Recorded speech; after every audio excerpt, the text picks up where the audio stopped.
A wonderful good morning and welcome to this talk about design patterns, the most common misconceptions, one of N. So, some might not know me, I'm not sure, but just in case, my name is Klaus Iglberger. I'm perfectly happy if you stick to the first name. So, I'm Klaus, and some of you might know I've written a book about C++ software design, which is a book pretty much on software design and design patterns. And so probably because of this, and also because of all the training classes I give on the topic, I've become kind of the design patterns guy. Okay, this is something that you should not use. This is not something that should stick. I may see that, you may not. And so I talk about design patterns. This is what I want to do in this talk also. But mostly, this is not about talking about patterns, how they work. This talk is about terminology, mostly. Because this is exactly what I find in so many publications, in books, and e-books, of course, and in blogs. Some design patterns are just explained incorrectly, simply because the wrong names are used. And I have so many that I had to choose. This is why this is one of N. I now have chosen the ones that, from my point of view, occur most often. So before we go into the terminology part, let's quickly recap what a design pattern truly is. So first, a design pattern has a name. That is already pretty essential. Because by using this name, by communicating with this name, you, communicate an intent. This is what I want to do. This is the solution I have in mind. Super important. Kind of the one thing that we should not mess up. Design patterns as such try to reduce dependencies. So they work on a level where we really try to separate concerns, try to minimize coupling, and they usually do this by introducing some kind of abstraction. This is something I'll definitely talk about too, but already here, a couple of pointers. Yes, an abstraction could be just a pointer, including function pointers. This could be base classes, so inheritance hierarchies, templates as well, anything. Design patterns are not just about base classes. And okay, still not functions at the very end, just name a few more. And design patterns are not invented. They are actually discovered. So they're discovered, and they're discovered because they have proven to work over the years. All right, that's what a design pattern is. But now for this talk, it really is mostly about the name. If I say something, what do I communicate with this name? Terminology matters, indeed. And I believe this is the reason why we have these patterns in the first place. And this is kind of what Carola Lilienthal also says in her book, or in a chapter of this book. The use of design patterns provides us in our daily lives with decisive speed advantages for understanding complex structures. This is also why patterns found their way into software development years ago. Consistently applied patterns help us deal with the complexity of source code. Good. So it really is about mastering the complexity of software. But of course, this only works if the terminology is right. So if I use the term builder, you should have an idea what I'm talking about, intuitively. You should have an idea, oh, this is what he thinks we should use. Good. Then if I use the term factory method, again, this should give you a pretty good idea what I'm aiming for, intuitively. If you use the term bridge, again, this conjures up some image, perhaps, some dependency structure. This is what the guy wants to achieve. And there's one more term that I want to deal with today, the term of design pattern itself, in a little more depth. So this is indeed the 4 terms that I want to deal with today. Not so much on the level of how exactly do the patterns work with a lot of examples, but really what do they mean? And when should we use the term and when not? All right, so let's start with the first term, the builder pattern. So I think this is what the idea for this talk started. So a couple of months ago, on a nice morning, I encountered this post on LinkedIn. So this is actually a site that you can follow too, Byte by Go. A lot of very, very good visualizations of complex things. So this is definitely a good resource. And on that day, there was a post about 18 key design patterns every developer should know. Okay, this is the ones that you might have heard about, the usual ones, and was also the one here up in the middle, builder. Okay, this was nice. But then there was a post by the one of the guys behind Byte by Go, Alex Yu, who said or asked, "What is your favorite design pattern?" And you see that there were a lot of replies. A lot of people chimed in and said, "Oh, my favorite pattern is." And I was really surprised to find how many people said builder. That was a little surprising. I don't know about you, but I've not used a lot of builders in my code so far. I think it's a valuable design pattern, but it's not really common. And so I was starting to wonder and asked.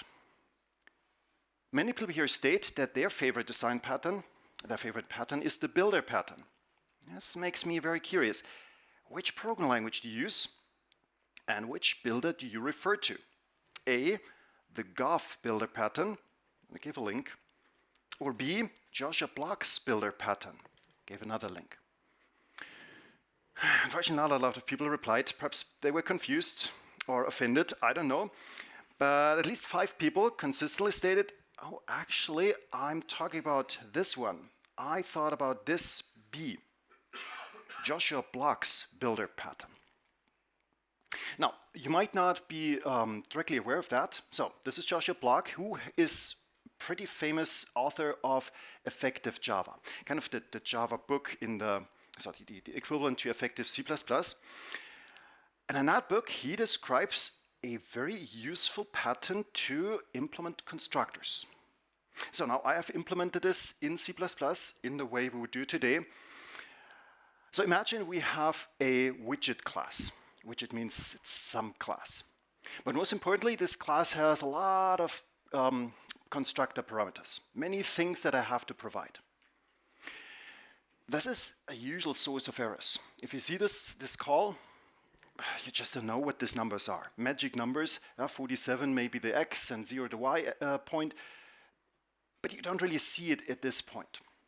So now, of course, some people say we could use designated initializers today. That's great, but there's one other approach.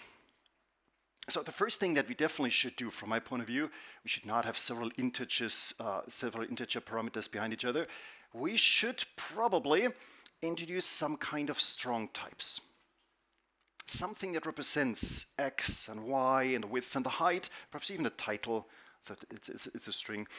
But this already is a big improvement from an interface perspective.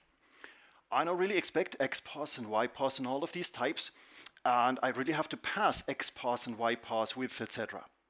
Much better from a readability point of view. And it's pretty much impossible to mess this up. There is a very consistent ordering of parameters. Great. But now let's assume there might be even more parameters, not just 5, but 10 or whatever. Let's assume that many of them have defaults, reasonable defaults. I just do not all the time want to provide all of the values, because the defaults are just fine. But with default values and so many, this does not really work well either. With these strong types, it's much safer than without, but it's inconvenient. And having several constructors definitely is also not really what I want to have. So here's where this block builder pattern comes in. We first of all introduce a couple of set functions. So we now have a set function for pretty much all of these values, for x path, y path, width, height, and title. There may be more. Note in particular that we have the same name. This is true overloading. It's not called set x path or set y path. Now we really need overloading at this point. Okay, now we can set the values. We do not just have the constructor. Note, however, also that I might return something. Okay, so I might return a widget to a reference to widget. All right, next step, we actually change the constructor. The constructor is replaced by a constructor that just takes, well, anything. Varied template parameters. We take anything, and of course you can go wild with footing references, whatever. I keep it simple. And now inside I call set on all the values that I get. Just move or forward whatever these arguments to set. Wow. This means that you cannot pass all the parameters that you want to pass. The rest is just defaulted. And this means that you can pass any parameters in any order. You cannot mess an order up because there is no order. It all is just given to the according set function, which is easily possible because we have these strong types. So when I call this, I might give x pass, y pass, and width, but I could, if I wanted to, just omit the y pass, which is now defaulted to 0 indeed. That is cool. Pretty convenient. And definitely allows you to pass all the parameters that you want to pass and just use the defaults for all the others. Great. This is a pretty useful pattern indeed. And so some people refer to this as builder, simply because Joshua Clark in the book called it builder. However, if you are asked, what is your favorite design pattern? And if you then think about this, there's a misconception. So I don't say it's a bad pattern. No, don't get me wrong. But what you should think about design patterns is most likely this book. That is where this other design pattern comes from, the real design pattern. That's the Goff book.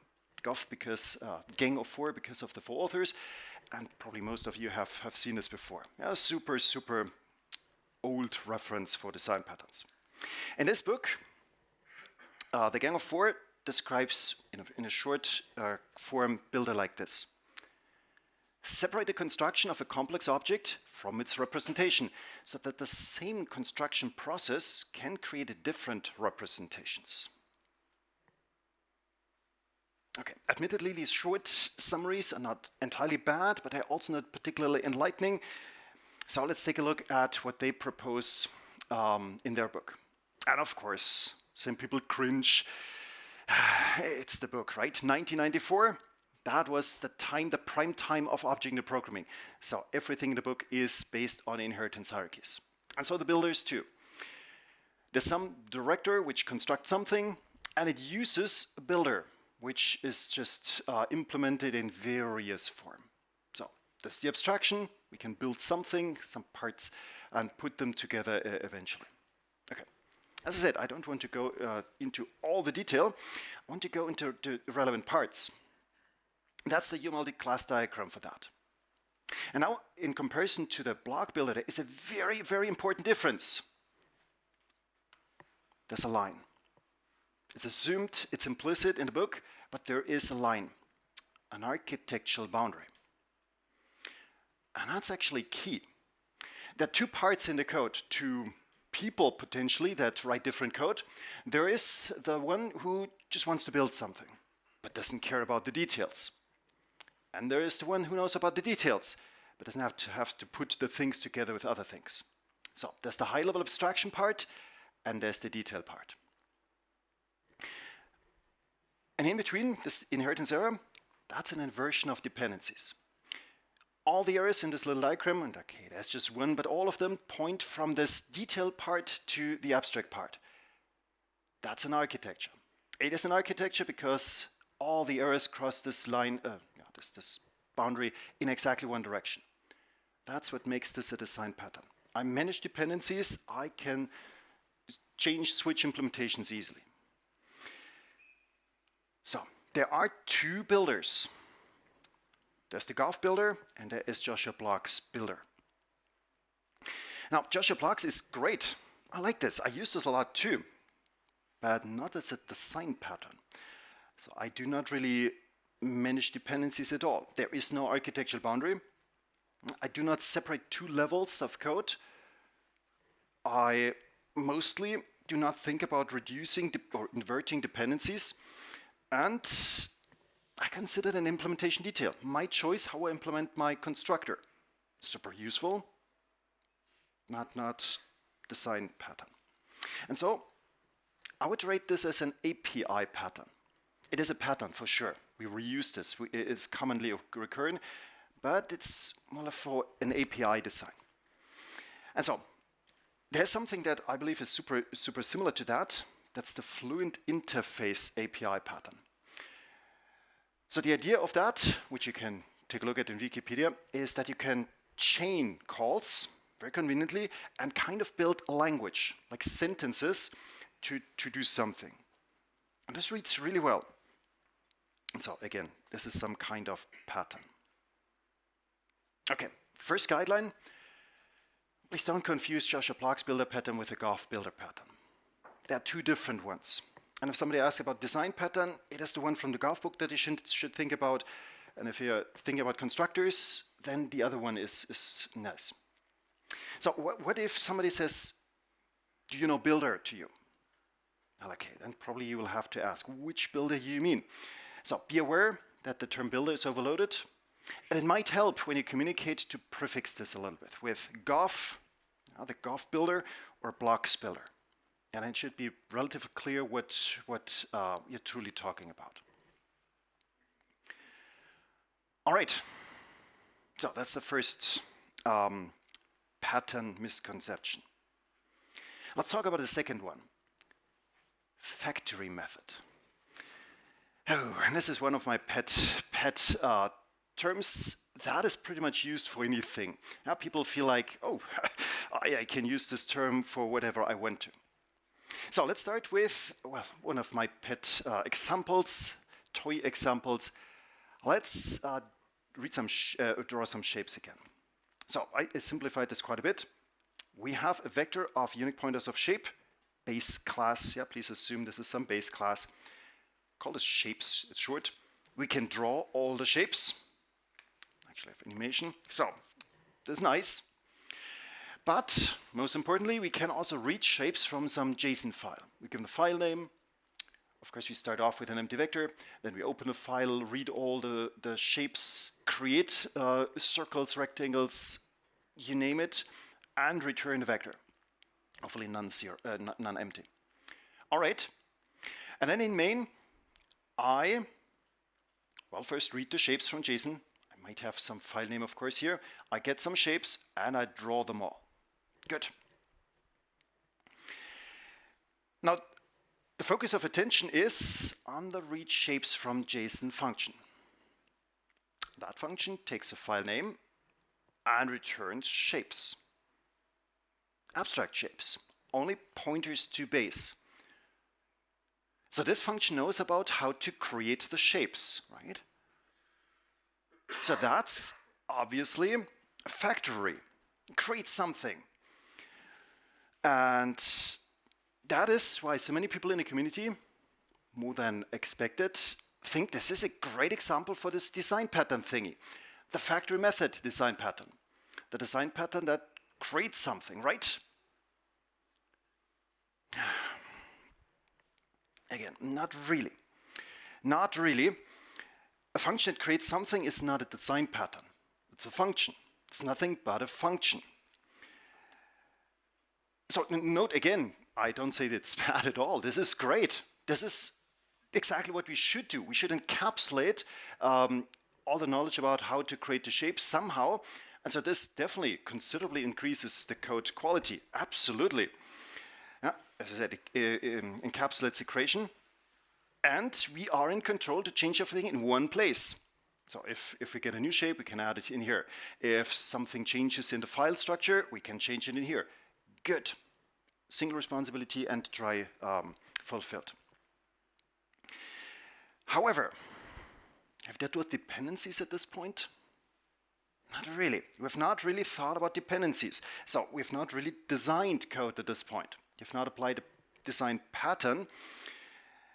And again, this is merely a nice, convenient implementation detail. So now, of course, you say, why is it not? I mean, it creates something.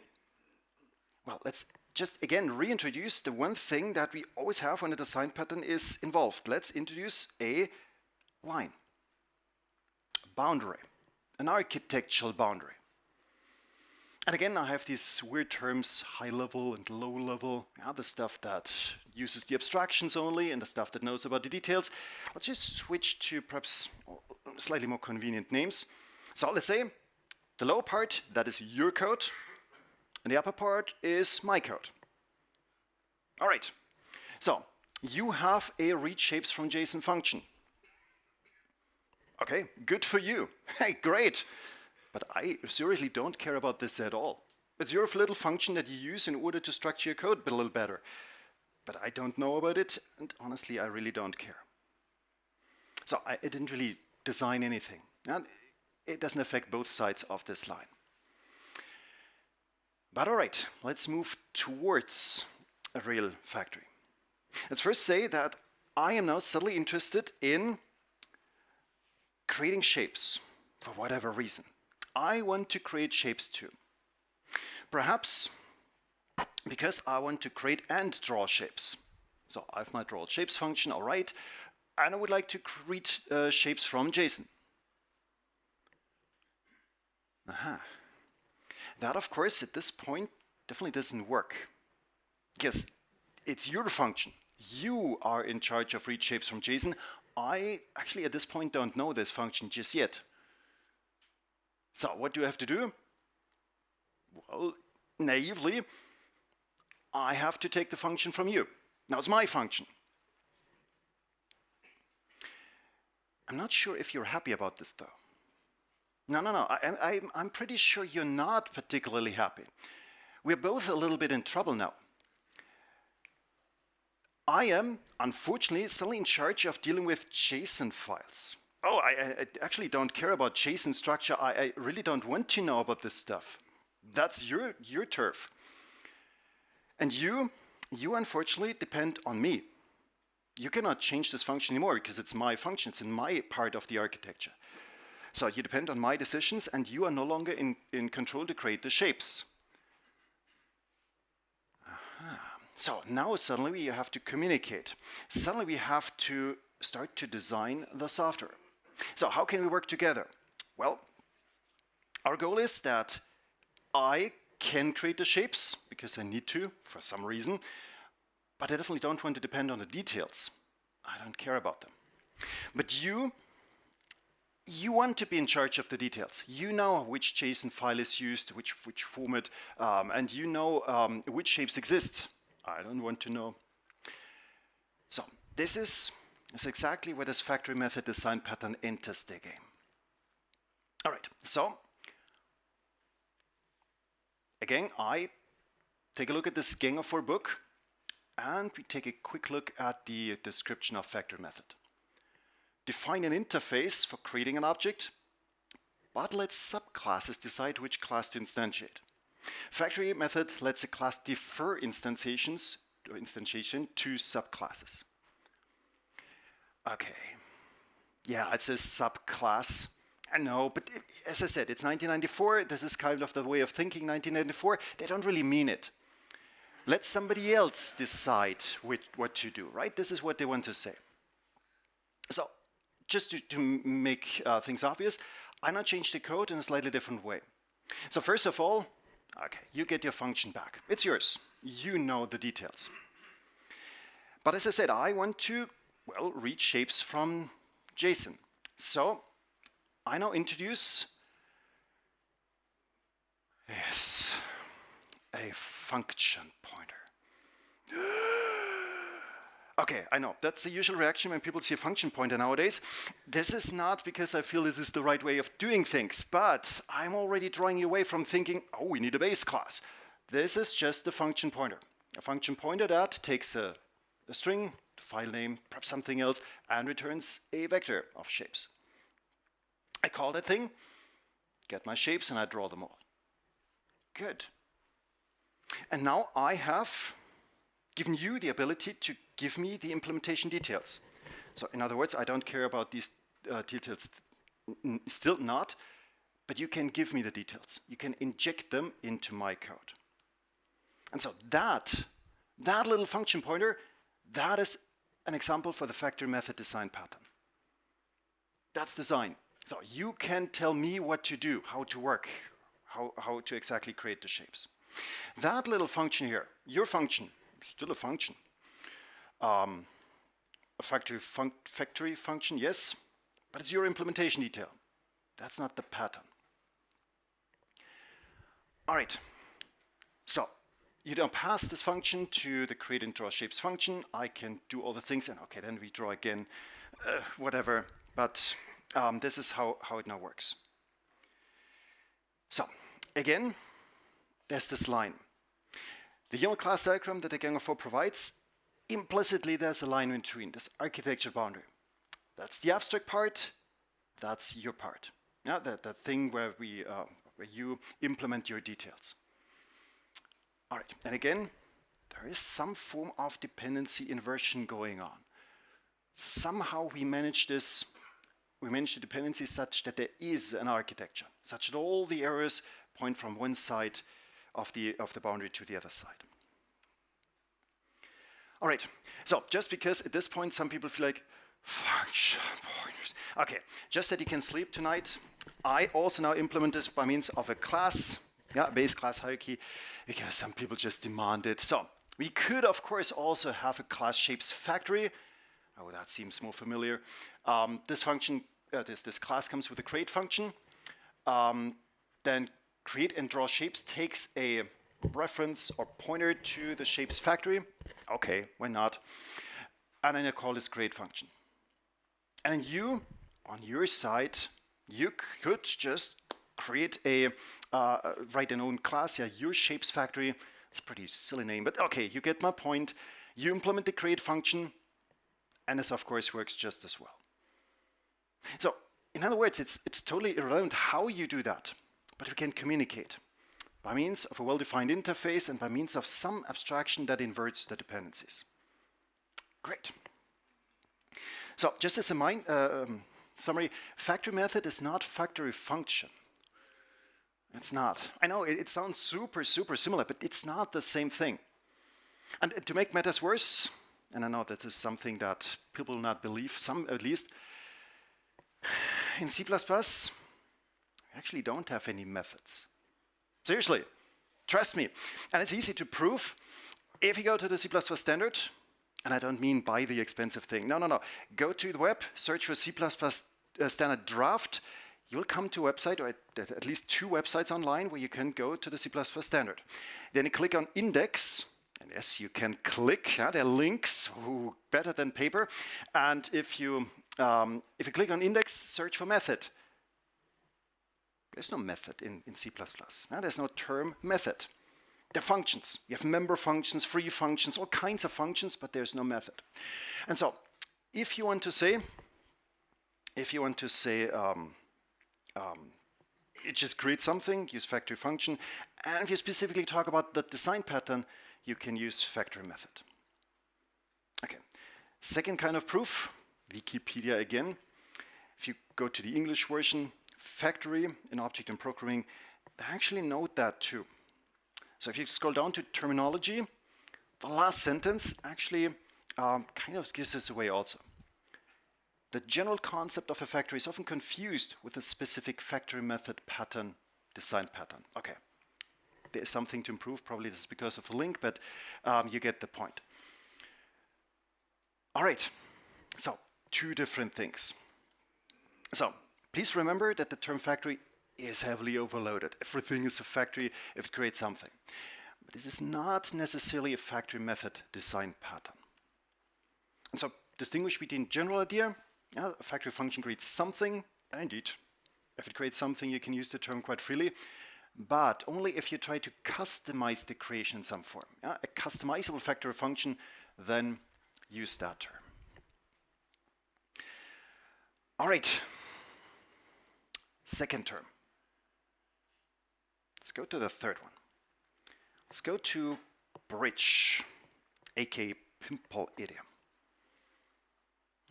Okay, I see some people already have a pretty good idea when I say bridge. Of course, a bridge. I've used this multiple times in my code. I have hundreds of them. It's a pretty common one. We've used this in C times, actually. So let's use an example. I use electric cars. Not necessarily because it's the best example, but it now represents one thing that I'm really interested in: change. Things change. Now, this is some branch of technology that I believe changes quickly nowadays, and so this now represents change. So let's assume that we have some electric car class. This electric car class might have a battery. All right. This is a pretty useful data, remember? But this now might introduce a lot of problems when developing the code, because this battery class, we now just assume, is changing often. Often. There's a lot of improvement that goes into batteries. With every change that I do, with every single one, this class might change. Most certainly, the ecleccar.h header will change every time this changes somehow, so we might have to recompile, but it actually might also break ABIs. A battery might become bigger or smaller. There can be an ABI break anytime. So that's exactly what we now want to prevent. You want to hide the change. We do not want people that use electric cars suffer from changes all over the place. So we now replace this with a pointer. Okay, bigger example. I do it a little bit like the Gang of Four. Again, not strictly necessary, but let's introduce a base class again, battery. Okay, so the battery can be charged and probably you can do some more things, classic base class. And the electric car now has a pointer to a battery, probably done by unique pointer, of course. Okay, so how do you get the battery? All right, and now many publications, many books, many blogs just say, well, nothing easier than that. Let's just pass the battery here, right here in a constructor. Cool, that's how we get our battery. Okay, then of course there are many batteries. Just to say that we have many generations and changes again. We have a battery Gen 1, that's a real battery implementation.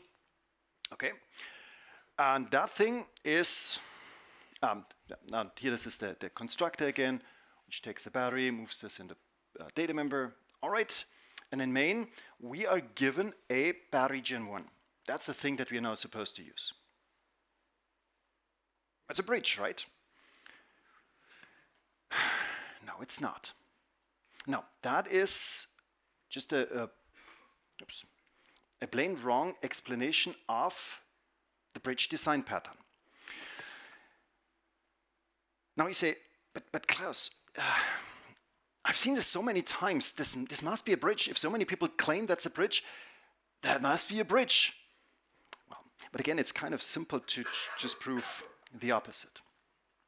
So I go to the original book, and I just go to the original example that they used in the book.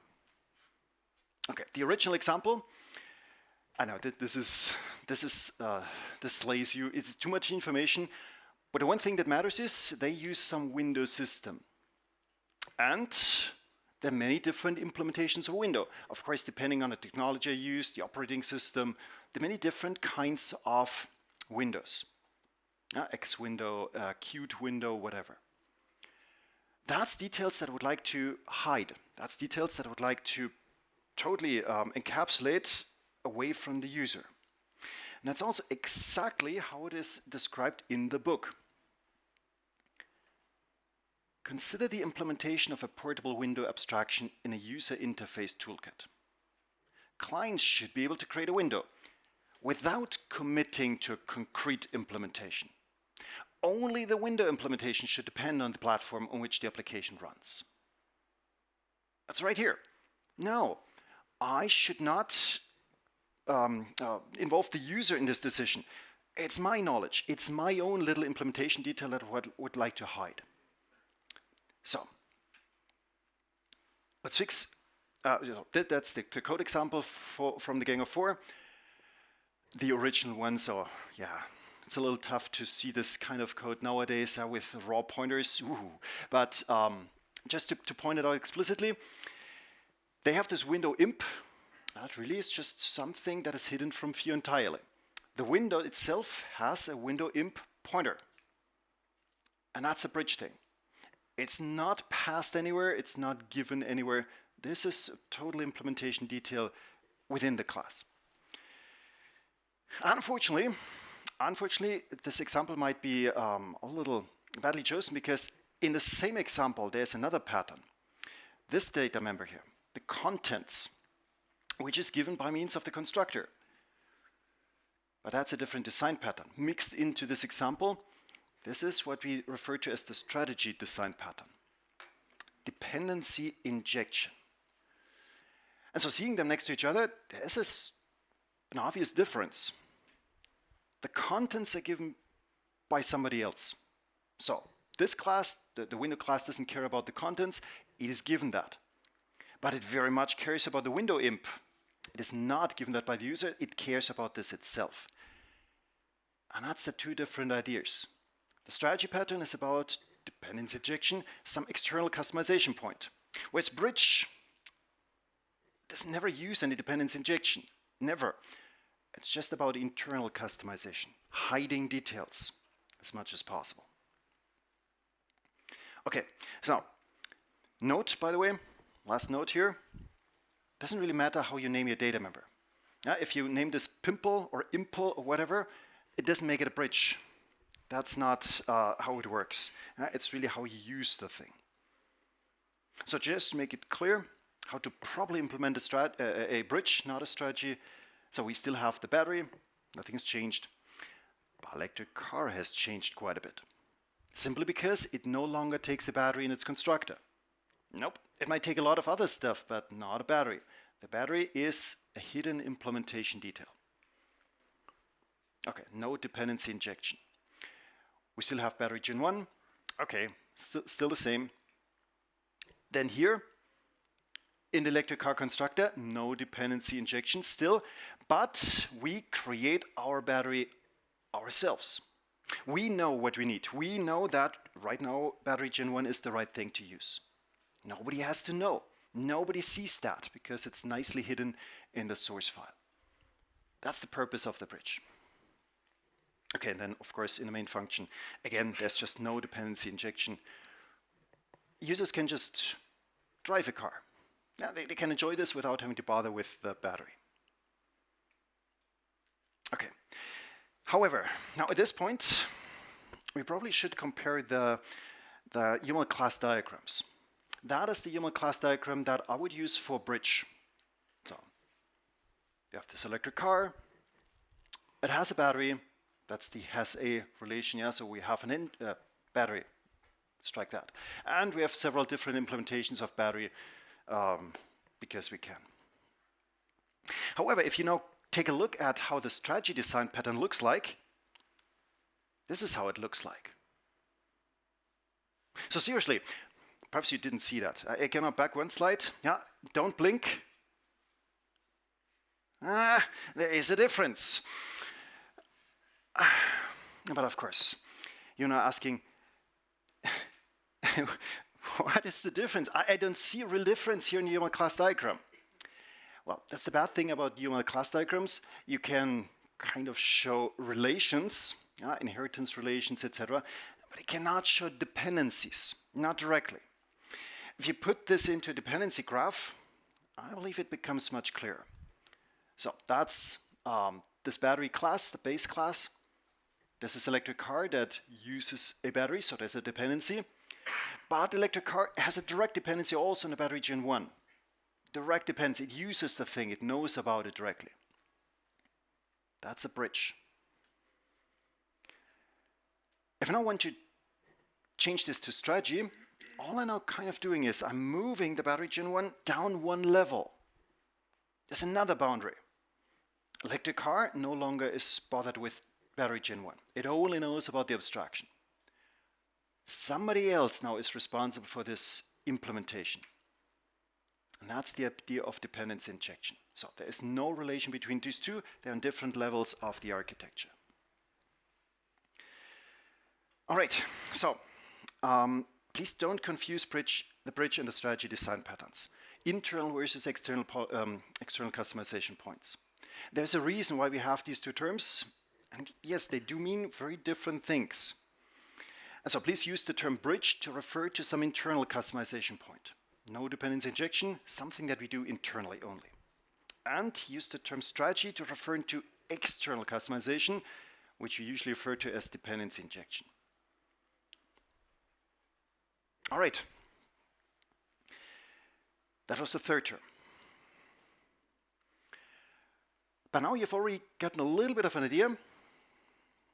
There might be more to design patterns than just object-oriented programming, perhaps a little bit. And this is why I now, as a fourth term, choose the term design patterns itself. That came into the talk, actually, with a review of one of my CPPCon talks. So one reviewer, of course I have no idea who that was, said the following about one of my talks that actually just had design patterns in the title, nothing more, design patterns in the title. I believe that object-oriented programming, and especially its theory, is overestimated. C++ always had templates, and now always has std variant, which makes most of the use of inheritance unnecessary. This is the times when you actually wish that some people would not write reviews. This is plain wrong. This is one of the wrongest statements I've seen in a long time. Plain wrong. I will take care of this in another talk. But for now, yes, I seriously have to. However, there's now one thing that I also that I here want to point out. I did not mention object-oriented programming at all, neither in the title nor in the abstract. But the reviewer jumped to the conclusion, I believe that object-oriented programming is overestimated. Interesting. The assumption is design patterns are object-oriented programming, right? This is what they are. This is how they have been introduced. No, and no again. Perhaps to just point out that this is not something I recently discovered. No. This is age-old knowledge. You might have seen or even read this book. Okay, who is aware of that book? Oh, see, many people. This is ages old. This is from 2001. Yeah, Andre's torture book. Torture because at that time, templates were really young, quite fresh, and one compiler could compile his code. He tortured compilers at the time. But it's in the subtitle, Generic Programming and Design Patterns Applied. I cannot claim, I don't remember honestly, that he did not use any inheritance hierarchy. He might in one of the chapters, but he very consistently used templates all over the place. This is why it was so difficult for the compilers to compile his code. So let's go back to this image, the strategy design pattern. This is how it was introduced. But there's more to that idea. Dependency injection can happen in so many different ways. Object-oriented programming is not the one and only solution or implementation of that pattern. The standard library itself uses hundreds of strategies. Hundreds of them. I don't know, this sounds a little weird, like I've not seen many base classes in standard library. That's the point. There are many strategies, but there is pretty much no base class. So let's take a look. Unique pointer. Okay, super well known. Most people also know that unique pointer does not just have one template parameter, but two. The second is the deleter. Right? You yourself can teach unique pointer how to delete the T, or what to do with it once the unique pointer goes out of scope. You can change that behavior. By default, it's default delete, so by default it deletes, but you can change that. You can change this by injecting some deleter. This is dependency injection. This is a strategy. Exactly the same idea, just not with a base class, but with a template parameter. Andre, in his book, called this policy-based design. It's kind of a different name for the same idea. Template-based, but still, this is dependency injection. Second example, std vector. Yeah, std vector also has two template parameters, a T and an allocator, of course. We usually forget about the allocator, but it's there, and this is defaulted to std allocator, which calls new and delete. But if you really want to, we can change how vector acquires and releases its memory. by injecting an allocator, our own one. Now that might do an aligned allocation or some special purpose stuff. We can inject that. That's a strategy. And just to show one more class and container, another set actually has 3 template parameters that allow you to change the behavior. All of them strategies. So you might realize at this point, wow, okay, there are a couple of strategies. But one more example, one last one, I promise. Accumulate an algorithm. So accumulate is the one that, well, as the name suggests, accumulates the numbers. By default, it does a plus, but I can pass this on my own if I want to. So we have some numbers, we pass the numbers, the range of numbers, we pass some initial value, and we could say what to do. For instance, plus, why not? It might not have occurred to you, but this little parameter, the 4th parameter, allows you to change the behavior. It allows you to inject how to accumulate, how to reduce, whatever the values. That is a strategy as well. Wow. There are many algorithms. You can inject the behavior. A lot of strategies. And so just for the fun of it, one more. Generate. Generate takes a vector which has to have the right size already. Generate takes the numbers and it generates values in this vector. You can inject this behavior. This is, of course, a...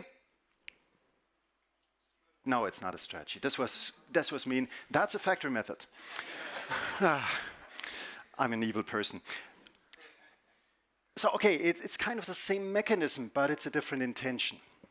So, design patterns. They have a name, you can communicate some things, but of course you communicate some intention. Here, create something, set the values to something. In that special case, the strategy is more like a factor method, which shows, yes, they're very, very similar. There are strong overlaps, but it is a good thing that we have these different terms. So just to be clear on this one example, the classic generate, of course, takes a template parameter. That's the right thing to do. But this doesn't have to be the only way I implement this.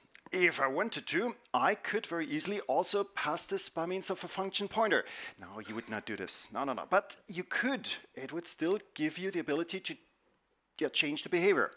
So, function pointer. You could also, if you really wanted to, introduce a base class. Now, some generator, and you would pass a generator ref something. You could do this. It would give you the same idea. Not really useful here.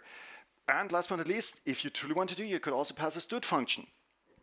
Same idea. You inject the behavior. And so all of these have their pros and cons. Now, in the context of the STL, definitely that the right thing is the template parameter. But depending on what you want to do, all of these have their merits, but also disadvantages. So, design patterns are everywhere. Everywhere. Whatever you do in order to manage dependencies, it is a design pattern. It's not how it is implemented, it definitely is the idea that you communicate. So please do not believe design patterns are object-oriented programming. They originate there, but they are not. So they are one of the most essential building blocks for successful software development. And please realize that the terminology around design patterns represents an essential tool to deal with software complexity. We want to talk about this. We want to communicate this in with as little effort as possible. And so, come back to this quote, which from my point of view is exactly expressing that idea. The use of design patterns provides us in our daily lives with decisive speed advantages for understanding complex structures. This is also why patterns found their way into software development years ago. Consistently applied patterns help us deal with the complexity of software code, source code. And so, it is mostly about the terminology. So terminology matters. We should get this right. And I hope that these couple of patterns already help to get at least these few terms right. Okay, thank you very much.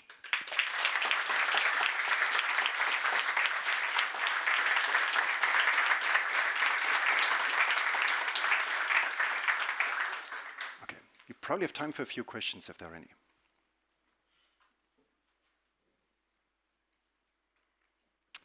If not a problem at all. You should get some fresh air and some lunch. So enjoy.